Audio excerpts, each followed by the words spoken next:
After a hard-fought victory against the Asian champions from Qatar, the U.S. men's national team eked out a 1-0 victory that will see them through to the final round of the Nations League against, once again, Mexico. But before we spend too much time thinking about El Tri, let's take a look back at that Qatar game and figure out what was going right and what was going wrong for the U.S. men's national team. Of course, that first half was kind of tough, kind of loosey-goosey, and then the second half things sort of started working out better. So what changed? What happened? Why was the U.S. more effective in the second half? We'll get into all that and more on this edition of the Yank Report. What's up? My name is Sam. Welcome to the Yank Report, the show we talk about the U.S. men's national team, a U.S. men's national team that just don't lose anymore. We just win every single game, and I'm getting used to it, and I'm enjoying it. So if you want to be a part of the ride and you are not yet subscribed, be sure to hit that subscribe button and hit that like button too. Nothing supports the channel better than hitting the like button. I want to set a like button goal for this video. Let's set it at 475 likes. If we get 475 likes, we will crush El Tri in that final of the Gold Cup and send them into utter chaos all the way down there in Mexico. So let's start out where we always start out, with the lineups. The U.S. came out in the exact same lineup as they had in the previous game, with the man of steel himself, Matt Turner, in goal, Shaq Moore at right back, James Sands and Miles Robinson as the center back, Sam Vines as the left back, Kellen Acosta as that defensive midfielder, Jean-Luc Abusio and Sebastian Lletget in the attacking midfielder positions, Paul Arriola as the right winger, Daryl Dike as the center forward, and Matthew Hoppe as the left winger. Now, before we go any further, I want to say thank you to the sponsor of today's video, and that is OneFootball. OneFootball is the ultimate app for soccer fans out there. It can help you track your favorite teams, your favorite players, your favorite leagues, help you keep track of the game that we love. Now, if you're like me and following this Qatar game, you were wondering, who are these Qatari players? Because they had some really exciting players out there, particularly, what was it, number 11, Afif? Afif was just phenomenal throughout this Gold Cup, one of the best players of the Gold Cup. And if you want to track Afif and see what's going on with his career, you can do so very easily with the OneFootball app. Just look up his name, hit that little star next to his name, and now you are getting notifications for anytime Afif plays, anytime he gets goals, anytime there's transfer news, whatever. You're up to date on everything that happens throughout his career. So if you want to download the OneFootball app, there is a link in the description where you can get a free download, and it will not only be giving you the latest information on your favorite players and teams and leagues, but it'll also be directly supporting the Yank Report, and it'll be supporting a company that supports content creators like me. I've got 3 pages worth of notes here because a lot happened in this game, and I think I want to start out in the 5th minute whenever Sebastian Lletget sent a ball in the channel to Daryl Dike, but a Qatari defender was able to win the battle with Dike, and we lost possession. I believe it turned into a goal kick. Now, this is important because in the early part of the game, the U.S. was maintaining a lot of possession, but they were really struggling to find anything in the middle.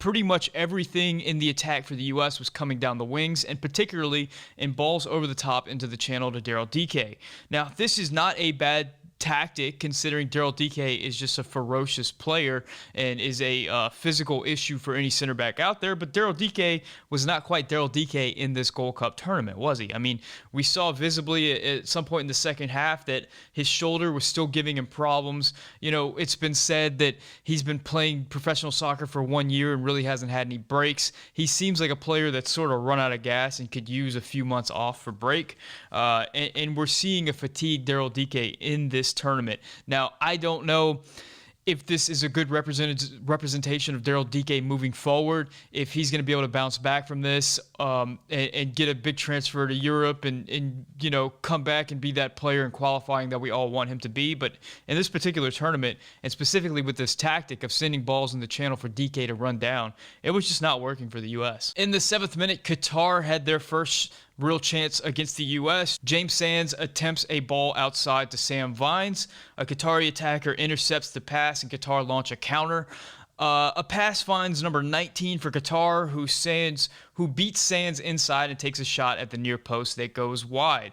Now, It seemed like Qatar was sitting back and just allowing the U.S. to have possession and then waiting for a moment to strike. And whenever that moment came, they were pretty aggressive in their counter. And in this particular moment, James Sands kind of got baited where the U.S. just had so much freedom to pass it amongst the back line that Sands, I don't know, this was the first time really in this tournament that Sands really made a bad error in possession and in passing. And it was immediately pounced upon by Qatar and launched into a counterattack. Now, James Sands kind of bounced back from this and had some other nice moments in possession, but this was definitely a warning shot in the early stages of the game that Qatar, if they get possession in that counterattack, that they were going to be absolutely ferocious and just come right down our throats. And it happened again and again and again and again. In the 10th minute, pressure from Paul Areola forces Qatari defender to attempt a long ball that's picked up by Sands. Sands immediately plays a line-splitting pass that finds Daryl Dike in the center of the field about 60 yards out.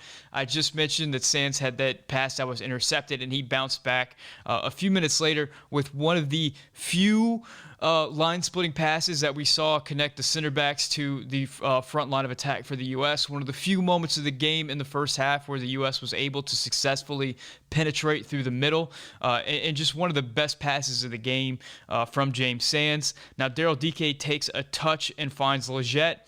Leggett plays out wide to Hoppe. Hoppe beats his defender to the inside and takes a shot at the keeper. The keeper spills that rebound and it bounces to Areola. Areola's attempt was blocked, but he was in an offside position anyway, so that chance wouldn't have counted. Now, this was the first really quality opportunity for the U.S. It was, like I said, the first time they really penetrated in the middle, and it was the first time we really got to see Matthew Hoppe be that lightning bolt of a player that he's been throughout this Gold Cup. He's the one player that's just been willing to take players on and make something happen and just be very aggressive in that attack. This particular chance was blocked by the Qatari keeper, but he spills that rebound, and it shows early on that maybe this Qatari keeper can be rattled if we put enough pressure on him. Unfortunately, we didn't do that very much. We didn't put much pressure on the Qatari keeper, but this was a nice moment in the early stages of the game. In the 13th minute, another big moment for Matthew Hoppe, and it really spoke to Matthew Hoppe just really wanting to take this game by the scruff of the neck and just really be that difference maker that was going to make something happen. In the 13th minute, Matthew Hoppe collects the ball on the left sideline near the midway line. He was all the way on the sideline at this point. Hoppe waits for Vines to overlap before running at the defense. He draws in a Qatari defender before sending it out wide to Vines. Vines slips as he crosses and sends it into the stands, but it was a nice moment where the U.S. was able to make something happen down the left flank.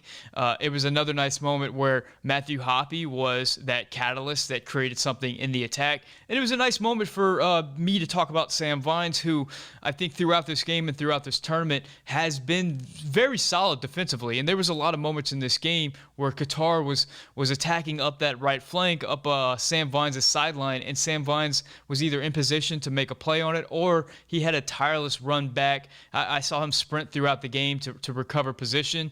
As we know, in that Nations League, one of the big issues that we had throughout the Nations League was a lack of a defensive presence at left back, whether that was Serginho Dest or Anthony Robinson or even Tim Ream.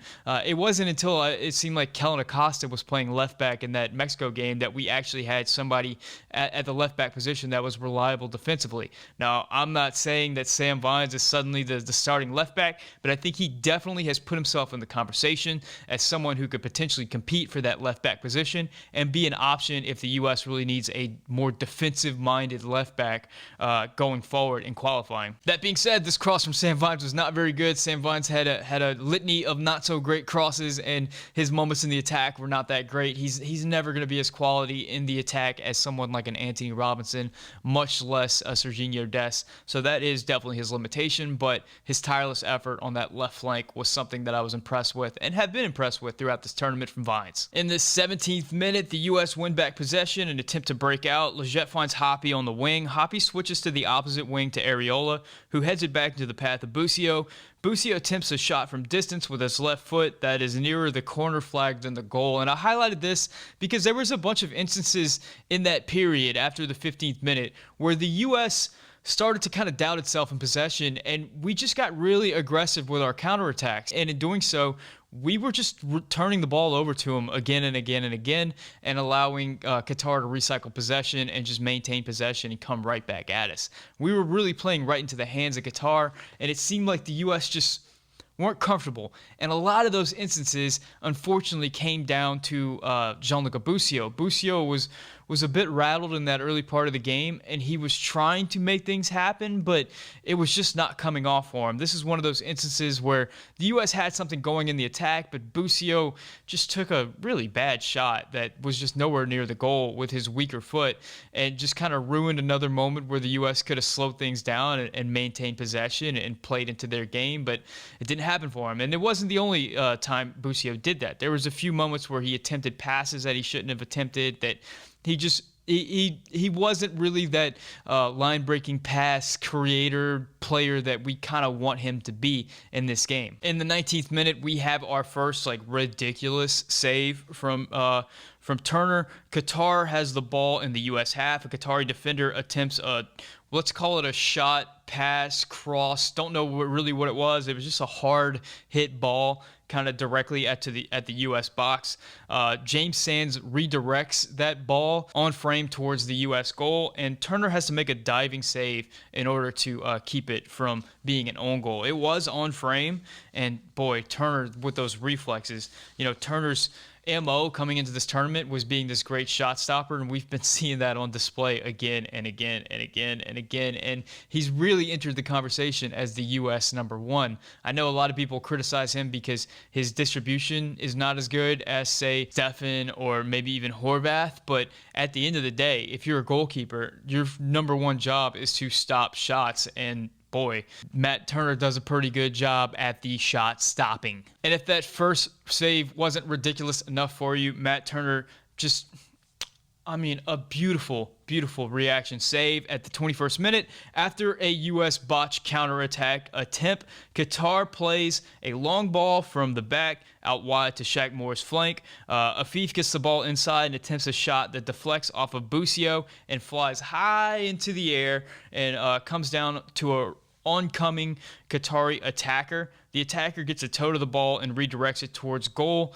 Matt Turner makes an unbelievable reaction save to keep the ball out of the back of the net. The Qatar attack just can't believe it, but Matt Turner does enough to keep it 0-0 heading into halftime for the U.S. Before we get to halftime, though, at the 40th minute, I wanted to point this out. A quick Qatar counterattack finds Moore one-on-one with Afif. Afif just beats Moore like he's not even there. Just runs right by him and lays in a nice cross towards the Qatari attackers. Unfortunately for Qatar, it's just out of their reach, and it kind of falls harmlessly for the U.S. and they're able to clear.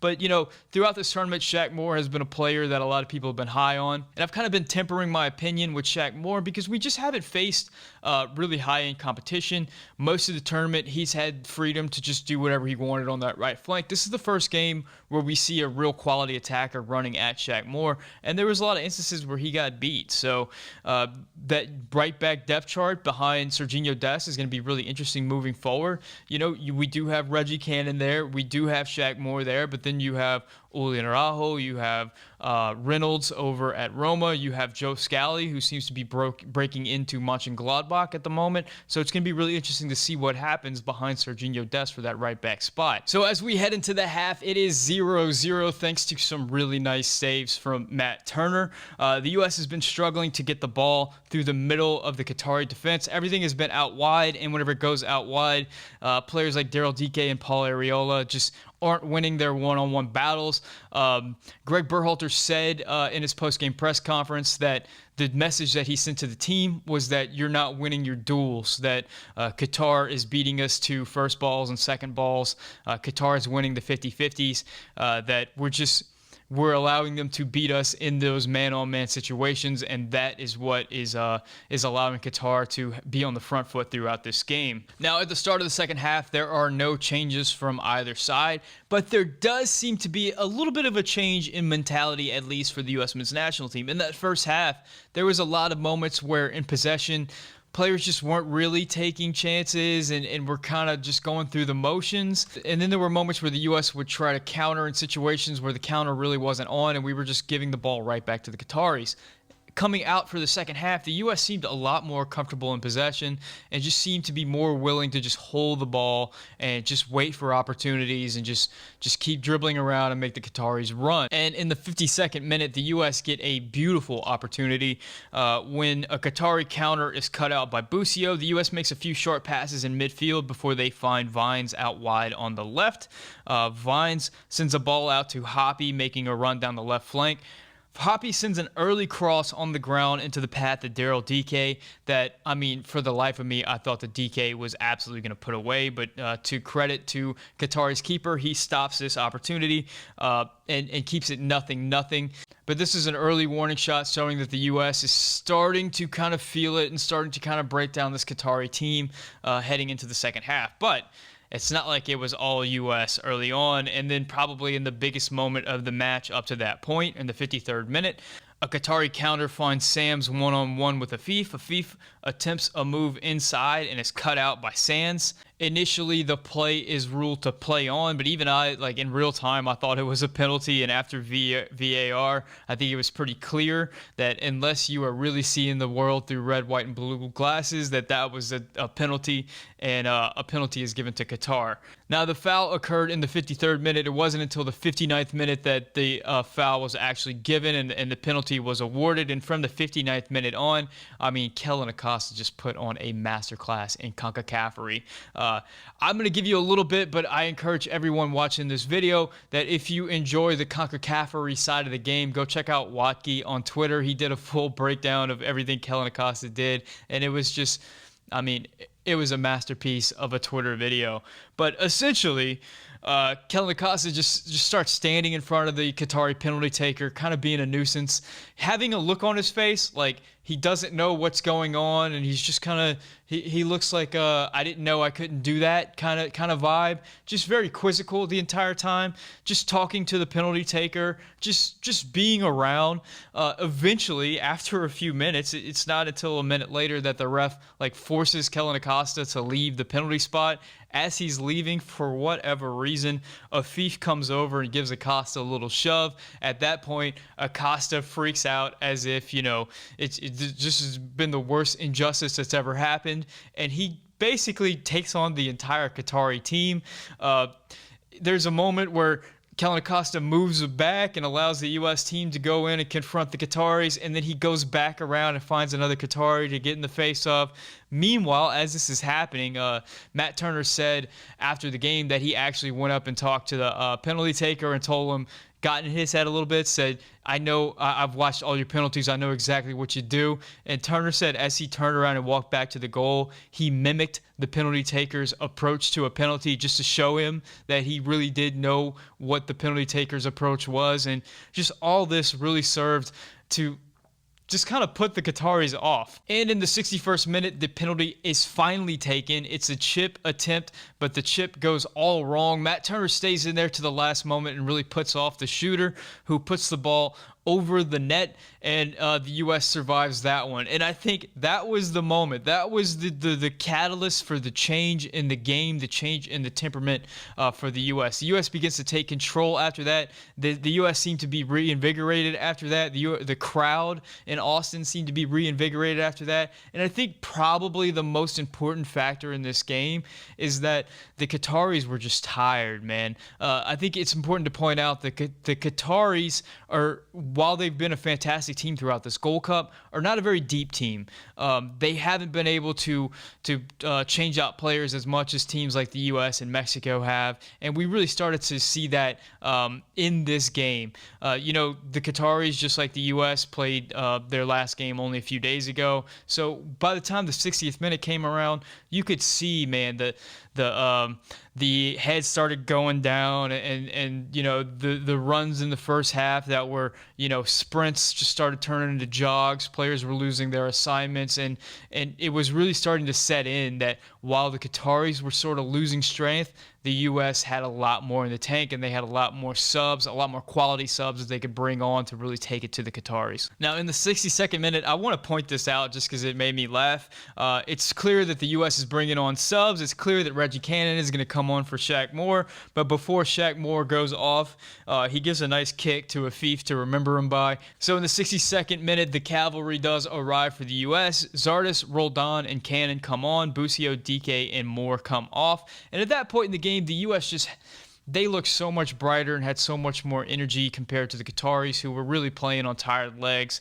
And that ferocious counterattack that was just devastating for the U.S. throughout that first half. Just the Qataris just didn't have the legs to pull it off. You could see the fatigue building. Now, the U.S. is continuing to dominate the game at this point against a very fatigued Qatar. We make a few more subs. Hoppy comes off. Williamson and Nico come on. It was Hoppy and Areola that came off. We saw a very animated Matthew Hoppy on the sideline getting frustrated with Greg Berhalter. I think all the players that saw that, like Stu Holden and all the commentators, were really excited to see that. You know, Greg Berhalter talked before the game about how Hoppy is a super confident player, borderlining on arrogant, and I think that's something you need to see in an elite athlete. But to be fair, I think Matthew Hoppy was gassed at that point. He's still in preseason mode. He had kind of run his race, and the player that he was subbed off for, Nico Gioacchini, came in and made the decisive play in this game. In the 86th minute, Qatar is attempting to build out from the back, and you know, throughout the first half, whenever Qatar was building out, they were able to find the passes and just make the break and just punish the U.S. every time they tried to press them. But at this point in the game, Qatar just wasn't sharp. They didn't have the energy. They weren't able to find the passes. Players weren't tracking back and being available. And in this situation, Zardes pressures the Qatari center back, who just boots it upfield. Lletget is pretty casually able to track over and win a header down to Nico Gioacchini, who is just in acres of space. There is nobody around him. Gioacchini runs at the back line before centering it to Williams. Williams immediately plays it in behind towards Zardes and Nico. A Qatari defender falls down in front of Nico, just giving him just acres of space in the box. Nico takes a touch towards the touchline before centering it over to Zardes, who slots it home, 1-0 USA. And that's how it would end. It was pretty clear, I think, probably from, it felt like after the penalty, but maybe after the 70th minute, that Qatar just wasn't going to have enough in the tank to really ask enough questions of the U.S. at that point, and it was just really about attrition. Now, this sets up this decisive game against Mexico in the final, and I tweeted out that, you know, this is a game where the U.S. has absolutely nothing to lose. This is a USC team going up against pretty much the Mexico A team, while on the other side of the table, Mexico has absolutely everything to lose. They have all the pressure on them, and they just had a long drag-out fight against Canada that took, I think, like a 96-minute winner in order for Mexico to pull through. So that's going to be a really interesting game. U.S. versus Mexico always is. There's going to be a ton of storylines. But I think for me, regardless of what that happens, this tournament has been a tremendous success for the U.S. Coming into the tournament, I really did not expect much from this team. And if the overarching goal of this tournament, which I think it is to prepare these players and to really fill in some of those final gaps for the qualifiers coming up in September, I think it's been a tremendous success. I think we found out a lot about a lot of different players. I think Sam Vines is a player that it could potentially slot in at left back, at least be a backup left back, be a player that's worth having on the roster. I think we found out a lot about Matt Turner. We found out a lot about James Sands, Miles Robinson, even Shaq Moore. I think Kellen Acosta has played well in that sixth position, but also showed that, you know, he's that jack of all trades player that can come up big in a lot of different areas. I think Matthew Hoppy has been absolutely tremendous. And while we didn't learn what we wanted to learn from Daryl Dike, I think we did learn that, you know, maybe he's not the guy for qualifying, at least right now, at least in the form that he's in. So I think this has been a tremendous success for this Gold Cup for the U.S., and I think that I am very excited and very confident heading into qualifying, and that seems to be the temperament of the U.S. fan base as well. So what were your thoughts on this game? What were some moments that you were excited about? Who do you think were the big winners, and who do you think were the big losers? Are you like me and you think like the U.S. has pretty much already won, like regardless of what happens against Mexico, or do you think that the U.S. really needs to go out there and beat Mexico? Let me know in the comment section. As always, if you speak Spanish, leave me a comment in Spanish. Así que puedo practicar mi español, por favor. If you are not yet subscribed, please consider hitting that subscribe button and help us reach that 475 like goal. Hit that like button right now for me if you haven't done it yet. Thank you guys so much for watching. My name is Sam, and this is the Yank Report.